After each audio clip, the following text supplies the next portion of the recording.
Tukang parkir itu bukan jasa pelayanan, tapi pungutan liar, atau bisa juga disebut tukang palak. Ya. Kenapa pemerintah malah ngebiarin pengangguran buat malakin warga di jalanan daripada beneran bikin lapangan kerja?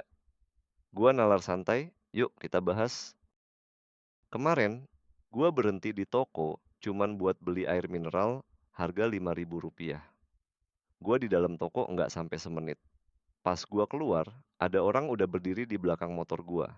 Dia nggak bantu narik motor, dia cuma narik duit Rp2.000.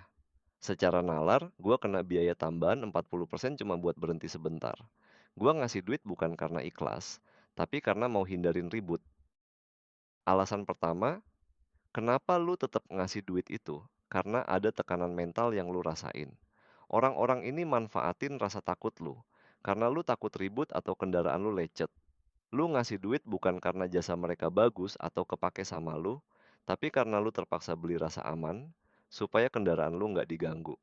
Atribut kayak rompi sama peluit, itu cuma dipakai buat nakut-nakutin lu, seolah mereka punya izin resmi. Padahal aslinya itu cuma pemerasan secara halus.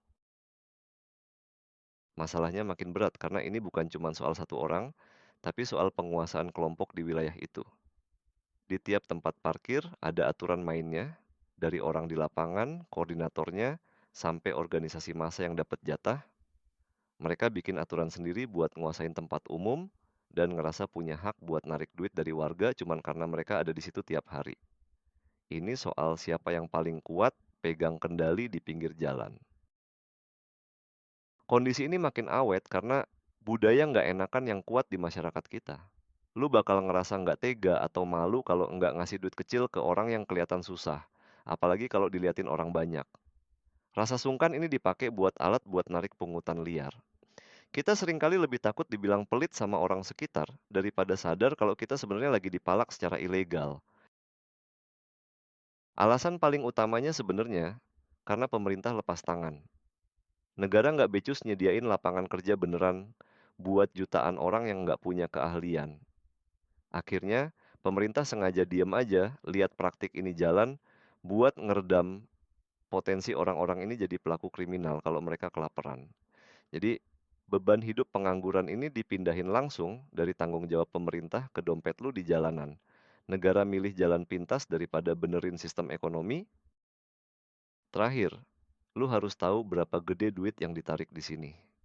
Mari kita hitung pakai angka yang masuk akal. Anggaplah di seluruh Indonesia cuman ada 1 juta tukang parkir liar.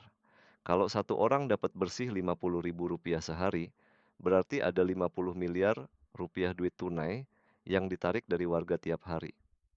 Kalau dihitung setahun, totalnya jadi 18.250 miliar rupiah. Duit sebanyak ini muter tanpa kena pajak dan nggak masuk kas negara. Inilah alasan kenapa sistem digital selalu ditolak, karena bakal nutup celah bagi-bagi duit tunai ini ke banyak pihak. Jadi, parkir liar nggak bakal hilang selama pemerintah masih males dan biarin rakyat malak rakyat di pinggir jalan demi ketenangan yang palsu.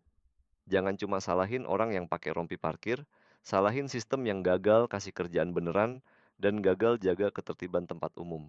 Selama hak kita di jalanan masih harus dibayar pakai pungutan liar, selama itu juga nalar kita nggak dihargain sama negara. Gua nalar santai, cabut dulu.